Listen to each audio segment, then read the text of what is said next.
Malgré la perte de nombreuses exploitations, le département d'Indre-et-Loire reste fort en région centre. Toujours marqué par les grandes cultures, il a su s'appuyer sur ses cartes maîtresses, notamment la viticulture.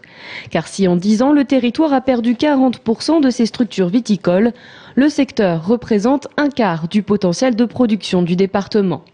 Du côté de l'élevage, on note une augmentation de 25% du nombre de chèvres, malgré une perte de près de la moitié des exploitations caprines. Les bovins et porcins restent importants pour le département. Mais le grand plus de l'agriculture en Indre-et-Loire, c'est l'emploi.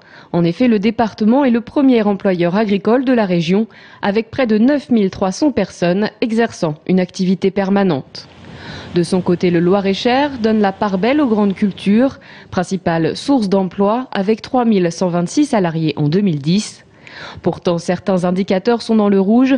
En 10 ans, le Loir-et-Cher a perdu 2,6% de ses surfaces agricoles et l'offre d'emploi a diminué de 24%. Pour équilibrer la balance, les élevages caprins ont augmenté de 8% et les effectifs de volailles de 18 à 33% selon les territoires. Enfin, la grande tendance dans le Loir-et-Cher, ce sont les EARL, exploitations agricoles à responsabilité limitée. En l'espace de 10 ans, le nombre d'exploitations bénéficiant de ce statut a doublé.